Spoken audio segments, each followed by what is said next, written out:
दोस्तों, इन्वेस्टिंग ज्ञान YouTube channel में आपका स्वागत है। जब भी इन्वेस्टमेंट की बात आती है तो लोग बड़े बड़े कंपनी और सीनियर के बारे में बात करते हैं। जैसे नॉर्मल इंसान जो होते हैं, जो जॉब करते हैं, उनके बारे में बात करते हैं। लेकिन आज हम लोग स्टूडेंट के बारे में बात करने वाले हैं, क्योंकि इसकी बात कोई नहीं करता। तो इस चैनल पे आपको मिलेंगे स्टूडेंट से के लिए स्टूडेंट कैसे इन्वेस्टमेंट करें, उनसे रिलेटेड कुछ टिप्स ट्रिक्स, जिसको आप फॉलो करके 2023 में करोड़पति बन सकते हैं। तो उन्हीं 5 इन्वेस्टमेंट टिप्स के बारे में हम लोग बात करेंगे। जो बिगिनर्स हैं, पढ़ाई कर रहे हैं, उनको कैसे अपना मैनेजमेंट करना चाहिए, फंड मैनेजमेंट, सारा कुछ इस वीडियो में आपको पता चलने वाला है। तो चलिए वीडियो शुरुआत करते हैं। और अभी तक चैनल सब्सक्राइब नहीं किया तो सब्सक्राइब तो कर ही लीजिए, साथ साथ बेल आइकन भी दबा दीजिए, जिससे कि आगे आने वाली सभी वीडियो की जानकारी आपको मिलती रहे। चलिए बताते हैं वो 5 टिप्स जिसको आप फॉलो करके बहुत अच्छी इनकम प्राप्त कर सकते हैं। बहुत अच्छे से आप अपने जो आपने पैसे हैं उसको मैनेज कर सकते हैं। सबसे पहला कि आपको पैसे बचाने होंगे। कैसे बचाएंगे? सबसे पहले तो खुद को मिलने वाले जो पैसे होते हैं, आपके पॉकेट खर्च, आप स्कूल में हैं, कॉलेज में, जहां भी हैं, अगर आपको 200 रुपये या 500 रुपये मिलते हैं तो 100 रुपये हमेशा कोशिश करें कि आप उनको सेविंग करें, सेव करें। आपको जो कैश मिल रहा हो उसे बचाए और इन्वेस्ट करने का प्लान सोचे कि आप कहाँ कहाँ इन्वेस्ट कर सकते हैं। अब इन्वेस्टमेंट में भी 2-3 चीजें हैं। स्टॉक मार्केट है, डे ट्रेडिंग है, ब्रोकरेज अकाउंट, ये सब सारा कुछ रहता है। आपको एसआईपी कर सकते हैं, म्यूचुअल फंड, इन सब चीजों का आप थोड़ा सा नॉलेज ले। इस चैनल पे अगर आप लॉन्ग टाइम तक जुड़े रहेंगे तो आपको सारी जानकारी यहाँ पे मिल जाएगी। तो इन सब चीजों के बारे में सोच के कुछ सेविंग करना स्टार्ट करें। जैसे ही 1-2 महीने आप सेविंग करते तो एक आपको रेगुलर उसकी हैबिट हो जाएगी।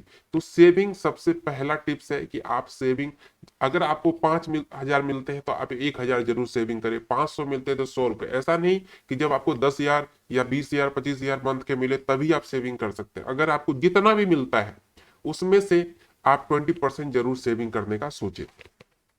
इसके बाद बात आती है कि इन्वेस्टमेंट से पहले किसी की सलाह जरूर लेनी चाहिए।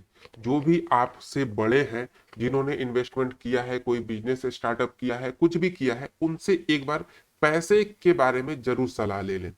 ऐसा नहीं कि आपने कहीं पे कुछ देखा, कहीं पे कोई ऐड देखा कि इतने रुपए लगाओ और दूसरे दिन डबल हो जाए। ऐसे चीजों में कभी नहीं पड़ना है आपको, जल्दबाजी तो करना ही नहीं है। तो सबसे पहले आपको सलाह लेना है। कैसे? स्टॉक मार्केट और म्यूचुअल फंड में इन्वेस्ट करने से में रिस्क होता है, इसलिए ध्यान से इन्वेस्टमेंट करें ताकि बड़े नुकसान का सामना ना करना पड़े। जरूरत पड़े तो किसी ब्रोकर या घर के बड़े से सलाह जरूर लें। युवाओं के लिए लॉन्ग टर्म प्लान बेहतर माने जाते हैं। ऐसा नहीं कि शॉर्ट टर्म में फंस गए और 25 दिन में पैसा डबल हेरा फेरी हो जाएगा आपके साथ। तो ऐसी चीजों में बिल्कुल भी नहीं पड़ना है। याद रखें कि रिस्क टॉलरेंस को ध्यान में रखकर इन्वेस्टमेंट करने से ज्यादा नुकसान से बचा जा सकता है। जहां इन्वेस्ट कर रहे उस कंपनी के बारे में रिसर्च करना बहुत ही जरूरी होता है। इसके बाद तीसरी चीज आती है, पहले से आपको कैलकुलेट करना है कि रिस्क मार्जिन कितना है, इसमें कितना इन्वेस्ट करने के बाद हमें कितना रिटर्न मिलेगा। इन सब चीजों पे आपको पहले से ध्यान देना पड़ेगा। इन्वेस्टमेंट में कैलकुलेशन करते रहना बहुत जरूरी है। जो लोग रिस्क लेने के लिए तैयार हैं उनके लिए कैलकुलेशन और भी जरूरी है। अपने सामने इन्वेस्टमेंट के कई ऑप्शन खुले रखें ताकि फायदे नुकसान को बैलेंस किया जाए।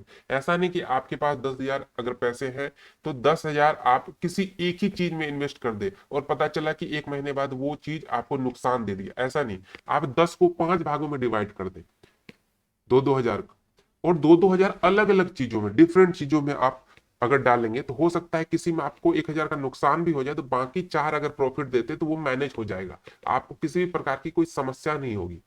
अगर आपने 10,000 लगाए तो ये सोच के चलिए कि आप जरूर 12-15 जरूर कमा लेंगे उससे। लेकिन अगर आपने एक ही चीज में 10,000 लगा दिए तो वो आपको हो सकता है कि 10 का 20 भी कर दे, लेकिन ये भी हो सकता है आपको 10 के बदले 500 भी ना मिले उससे। तो ये चीज आपको ध्यान रखनी है। इसके बाद बात आती है म्यूचुअल फंड में एसआईपी कि एसआईपी सबसे जो छोटा इन्वेस्टमेंट होता है ना, और सबसे अच्छा होता है। रिस्क फैक्टर इसमें बहुत ही कम होता है। सबसे पहले जो बिगिनर होते हैं, जो युवा होते हैं, स्टूडेंट होते हैं, उनको एसआईपी जरूर एक करवाना चाहिए।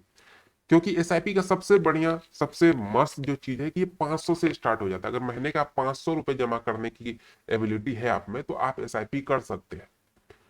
तो युवाओं के लिए यह सबसे अच्छा इन्वेस्टमेंट माना जाता है। इसमें रिस्क भी बहुत कम होता है और रिटर्न सबसे ज्यादा होता है। एसआईपी यानी सिस्टमेटिक इन्वेस्टमेंट प्लान नुकसान कम करने का सबसे स्मार्ट तरीका होता है। इसमें हफ्ते, एक महीने या 4 महीने में एक तय अमाउंट आप जमा कर सकते हैं। आप 500 से स्टार्ट कर लीजिए, कोई इसमें प्रॉब्लम नहीं है। मिनिमम अमाउंट 500 से आप स्टार्ट कर सकते हैं। नया नया अगर आपको इन्वेस्टमेंट शुरू करने के लिए जो है, टैक्स एक्सपर्ट एसआईपी की ही सलाह देते हैं। यह इन्वेस्टमेंट लॉन्ग टर्म में ज्यादा फायदा देता है। इसके बाद जो लास्ट जो सबसे इंपॉर्टेंट टिप्स है कि ज्यादा उत्साहित ना हो।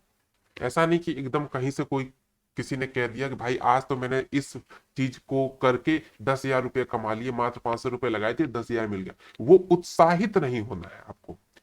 और कभी भी शॉर्ट टर्म में नहीं जाना है। शॉर्ट ट्रिक अपना के कोई भी करोड़पति नहीं बन सकता। आप किसी भी बड़े उद्योगपति के जो पुराने हिस्ट्री है उनको आप निकाल के देखें, उनकी जीवनी को देखें, तो आप यही देखेंगे कि एक लिमिटेड टाइम तक उन्होंने मेहनत किया, प्रयास किया, उसके बाद वो उस मुकाम तक पहुंचे। ऐसा नहीं कि आज रात को सोए और सपना देखा, दूसरे दिन कुछ किया और तीसरे दिन वो करोड़पति बन गए। ऐसा बिल्कुल नहीं हो सकता। ऐसा सिर्फ फिल्मों में होता है। तो फिल्मी दुनिया को छोड़ते हुए रियल लाइफ में आपको इन सब चीजों का ध्यान रखना है। कभी भी शॉर्ट टर्म में नहीं जाना, शॉर्ट ट्रिक नहीं अपनाना।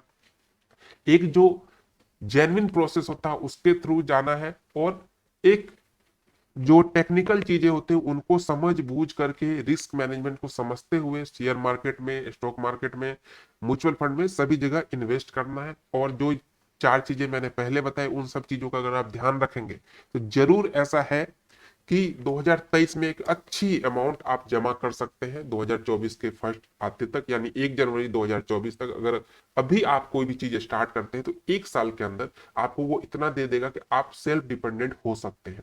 तो यही थी 5 टिप्स, खासकर स्टूडेंट के लिए। नॉर्मल जो पर्सन है वो तो कुछ ना कुछ करते हैं, वो अपने जीवन यापन के लिए कुछ ना काम धंधे कर ही रहे हैं। लेकिन जो स्टूडेंट है वो पढ़ाई के साथ साथ अगर ये 5 टिप्स को फॉलो करते हैं तो जरूर बहुत अच्छा रिटर्न आप 2024 के स्टार्टिंग में पा सकते हैं। 1 साल के अंदर आपको बहुत ही अच्छा रिटर्न मिलने वाला है। तो इन्हीं सब चीजों को समझाते हुए आज के वीडियो को यहीं समाप्त करते हैं। वीडियो कैसी लगी जरूर बताइएगा, लाइक शेयर भी कर दीजिएगा।